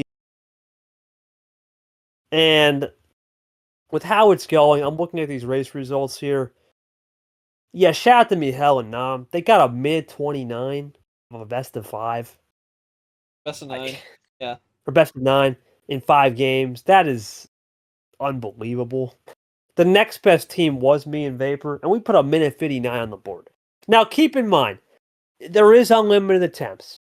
And I told this to Vapor, that's one thing. If I had a little bit more time this week, because it was a short week, I would just put my notes there, we're going to beat it. But I didn't have the time. His time wasn't aligning with me. Nam had a little bit more time on his end. And it worked out where they got lucky. It's a little luck. It's a very interesting format. The problem is with this, I want to say on the record, and we know the issue. I talked to Vapor and Alan especially. There's an activity problem with it. And unfortunately, we've had multiple teams DNQ. I think last week, which was week, the graphics were on. So yeah, the graphics were on. It's fine. Week 3, you had half of them. You had half the field didn't.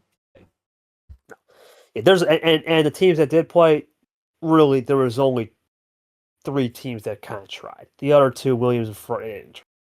So realistically, say what you want, it's a two-man championship, and I know the team's reset in August, but think about it. If Nom's still around, and we all know what's happening with me in August, this could be a route, for a while. We're gonna have to make changes to it. I wish I had more enthusiasm for this event to talk about, but with the fact of the matter is, two teams have 16, 11 points, and the next best team has 4. It's a two-team championship, and let's say, I think it's coming down to this as a new kind of thing, and it's kind of I think it's growing pains. I think it's just trying to figure out where things can be improved, and I mean I think it's still a great idea. I think there's a lot of hype for this one. I mean, look at how all the teams showed up, and it's just that I think people have been struggling to find times to hook up with their partner and just get some laps in, because I think that was the intent, and that's what Red Bull did. Several attempts on the board, kept trying to get the best time, and I just think, and I think it's just a matter of, I guess it's also a matter of, do people want to play this for a full season, because we've seen some subs come in as well. I guess the question really is if people want to go the full year, or at least the full season, and keep playing this kind of format, or is it really just kind of a one-off thing, like the one-shot challenge of Allen's that this was born from. It's some stuff that's going to be evaluated. We'll just have to see how it goes through this season, and it's obviously going to be evaluated beyond that. Another problem too, and Vapor was very busy this summer. Allen is. I'm happy to report he told me privately he's getting better, which we need him back, man. I want to say this on a personal level. I've known this guy for a long time. He needs to get back to where he was 7 years ago. All this other stuff that's going on in his life is just, ever since he lost that incident with the job, it's like a regular show movie. It's ridiculous. But regardless, I'm going to have to talk to both of them. I'm not really the event runner. I'm just overseeing the operation. There are some ideas we could try, but the most important thing is I just don't feel it's right to say this is a great thing if only 2 teams are playing, realistically. And no offense to the guys that are winning. I have nothing against them. They even said it themselves. It doesn't feel like the same thing. If we were being 10 people, everyone's hard, that feels like a championship. 2 out of 10 and half teams DNQing. And no, we got to figure something else. I'll figure out something out probably in the off season. We'll go from there. That's all I'll say on that. It looks like McLaren is won season 1, or Red Bull won season 1, but McLaren will be. I believe we had the most fastest lap. So yeah. So even then, it's crazy to think that the 2 teams basically got awards. The one got the overall, and then the other one got the qualifying award of the fastest lap. So yeah. That's your hot lap challenge right there, presented by Vapor. KT Classic, presented by Vapor. Oh, God, this was an eyesore. The number 1 guy that won the first 2 stages was good old Red, and we didn't mention him. I'm not going to talk about him right now. There's a lot to be said with Red. More off the table, but he was the number 1 to talk about in this. No, not important. Not important at all. It'll be more important if he doesn't get his act together. But regardless, Red was the number 1 seed. Yoshi was 2. Nick was 3. The new redacted 4 and deleted, I guess. Oh, God almighty. So there was supposed to be a prize for this event. You see why I didn't give one. Number 1, when that incident happened with Red, that's a bad look. That's an eyesore. And then when deleted left, I kind of was put in a weird spot where do I put an 8-9 playing game again? We were supposed to originally do top 6 was supposed to be put. I added Rune, Toggle. Fortunately, when deleted left, it was the first round of Red would get a bye. I don't know how all the games went. I wasn't there for a lot because that was the week where my CPU was frying a little bit. But Yoshi did beat Allen 5-4. Nick took care of business against who was it? Was it Yoshi? I gotta remember. See, it's been a minute. I have to look at this. What round of the playoffs? Round 1. Who did he beat? Again? Luke took care of Luke. So it was Yoshi round 1. Yeah, it was pretty much chalk. Nick, Yoshi, and Myth. I mean, okay, Myth. He beat Gold, but that was a 5-4. That's nothing crazy. So then it was Nick. It was Myth and Red, and let's call it like it is. Was Red really locked in? No, Red wasn't locked in at that time. Myth kind of took advantage, and then Nick just cruised by Luke, and then not cruised by, but towards the end, he had more of the luck, and then Myth was up 5-1 or something silly, or 4-1. It actually was 5-1. He nearly lost it, but he would win 6-4 to win the KT Class event. Here's what I'll say about this. Go by Yoshi, not Yoshi. Nick beat Yoshi, yeah. Luke won. Luke beat Rune, and then see his log. We might have missed that one. Yeah. Okay. Here's this event was really. If I had my computer, it was actually going to be probably the test to do a hype up stuff. I was going to hype this event up. I was going to actually do media stuff for this, and because it's the biggest. But when the computer died, it was. Wow. Yeah, it's adversity. It is what it is. I tried my best with what I could. I was basically with one arm behind my back. I'm going to say next year will be better. It's not going to be the first event of the season. It's probably going to be run a little bit more cleaner. We'll start January. We'll probably do one in April, and then we'll have April or May, and just write the playoffs right after. Because this spread out stuff, this experimental spread out, it doesn't work. It doesn't work. You have to get it done in one. Because if you don't get it done in one shot with a 3-staged event, people lose interest quick. And I believe that having it a little bit more clear for stage 2 in the playoffs will be easier. It'll only be 6 people in the playoffs, not 10. There was a lot of issues, too, with Gon dropping out, Allen getting bonus points, Ziemba getting bonus points for host there. It was bad. It wasn't the best event I ever ran. However, it's got potential. It's getting renewed because stage 1 was eclectic, and stage 2, for the most part, was fine. It was just the playoff situations were just a little weird, and it'll get ironed out, sure. Now, before we get to the Gridland changes, we do have one more thing going on. It's ArdQuake. Classic Ard, you know how it goes with him. Trying to host an event with him is interesting, but I am helping him out. Because it is the 23 Super League format, that's not something a lot of people know about. How it goes is if you play in a group, so it's a best of 10 people, 5-on-5s, right? You get one bye week. You play 4 games. Whoever got the most points moves on, or top 2. Most points go to the final 4. This is good. But so far, we're not finished with that event. It seems to be one guy is dominating it. None other than Cody Lamas. What a shocker. He's played this event 2 years ago, so he knows more than anyone. He's at a whopping 8 points. Now, of course, you could say, well, okay, how's he get 8 points? Well, the twist that Ard made is if you have 10 wild plus 4s and wilds combined, you would get an extra point. Lamas is the only guy to go 2 for 2 on that. He's 2-0. The rest are lagging. Sky actually did get the plus 10, I believe, or the 10 plus, but then closed the game, and there was a whole mess there. So she's in second. I've been third, yet to play a game. That is unbelievable to say. That's what happens when you take a week 1 bye. Pirates in fourth. He lost to Lamas, and then Riders was now on a bye week 2, lost to Sky. So that's how the Heat conference, the old Heat conference is going. The old Czech, it's pretty much Allen and Goldie running away with. Allen and Goldie at 5 points, 2-1-2 respectively, 2 games played, plus 2 on the GD, and 1 extra bonus point for the 10 plus wild combined. Highlight 2, the rest guys here, Mihail and Eli. So it's an interesting crop. We basically have more, if you notice, there are a lot more D2 players. Sky's a D2 player, Pirate's a D2 player, Mihail, Apollo. D2. Actually, no, it's a split. It's actually a good split, actually. Not even a split. I thought originally it was going to be more D2, but this goes into my next point. So we may change to Grim. I'm not going to go to every change, but the biggest change next year will be guys like Short, for sure, and other people, if they have the time, will be allowed to play Grimlet unlimited. So that means if you want to play every event that's there, you can go for it. D1 players will be restricted to, right now I don't know what the number will be. We think it's going to be 6, or 5 or 6. I do see getting more than 10 events. However, we don't know the exact number until I get what's renewed, what's not renewed. I have a list on what will be renewed.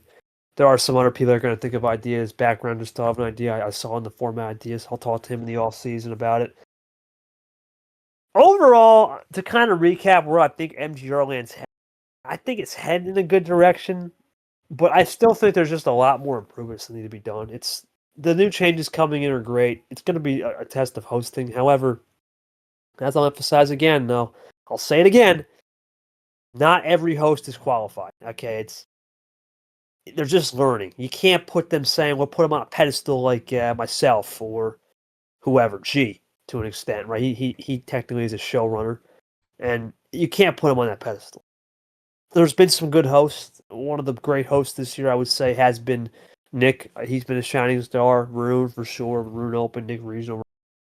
Say what you want about Allen. He could be a little bit of a crackhead, but his energy was probably the best we've seen ever. I was even sometimes better than myself. His energy was rivaling other people. Everyone seems to love him, and then Brad as well, for reasons that people may or may not like. But we've had some good years. What's your thoughts on Grimland overall? What's your experience like? I know you're a park management member. What's your thoughts on it? It's definitely got room for improvement, for sure. It definitely does. I think, like I said about Hot Laps, it's the first year. There's a lot of things, um, there's a lot of things that can be improved, and I mean those 26 improvements that were announced are gonna help that. I mean, I haven't played an event myself since none other than the Vintage Island Challenge. Oh yeah. I played that. I played in Nick's event. I played in Rune's event as well, and just bowed out early. But I haven't played recently just because I've been a little busy and the formats weren't really screaming at me either that I wanted to take part in. But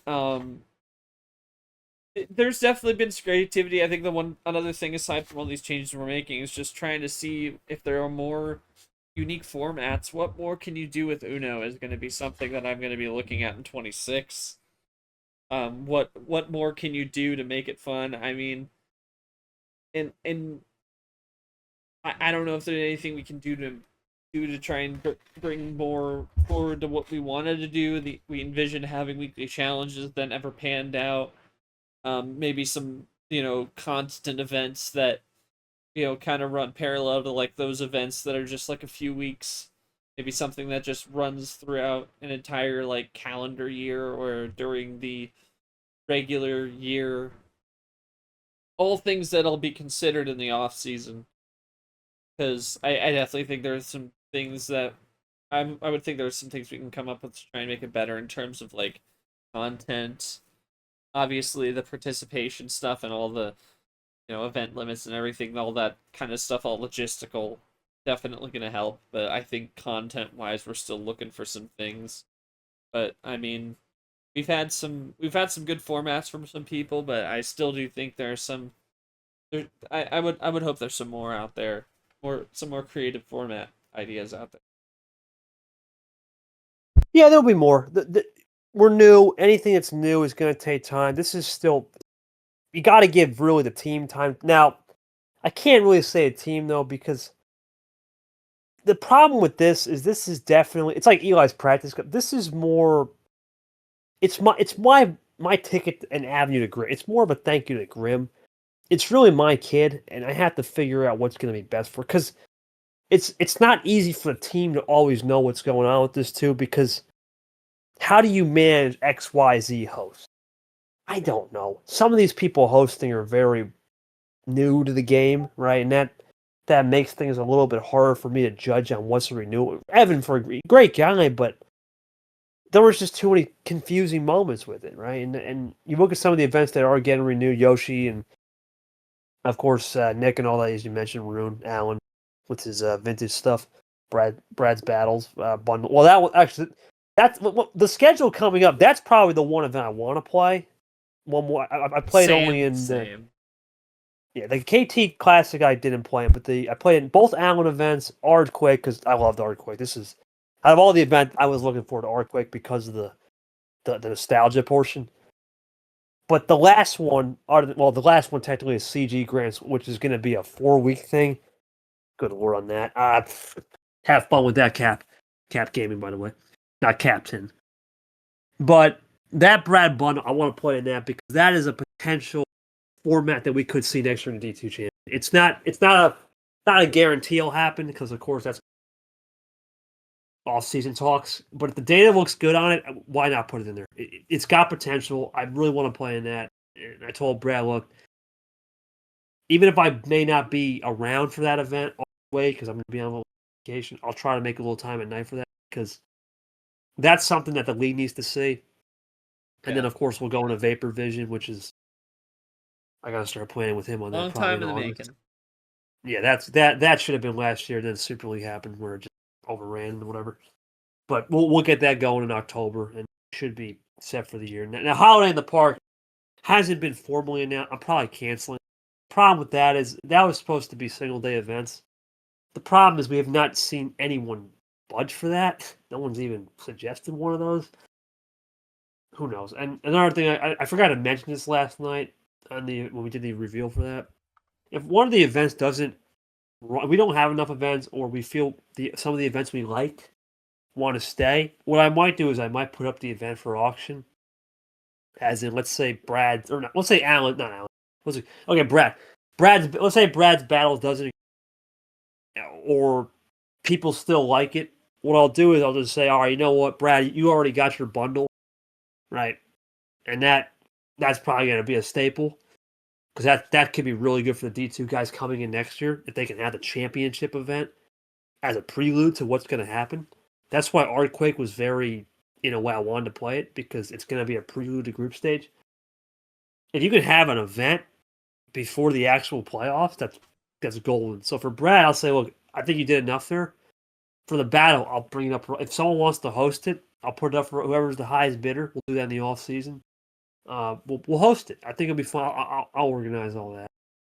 I think it'll be good. It gets a new host in there. It gives me more data on who can. Because really, what it is a testing ground. And as a player, sure, I want to have fun, but as a whole, I want to see who can run well. And there are some people out there that, if I'm ever a gunner, you know what? Maybe they can be in a position.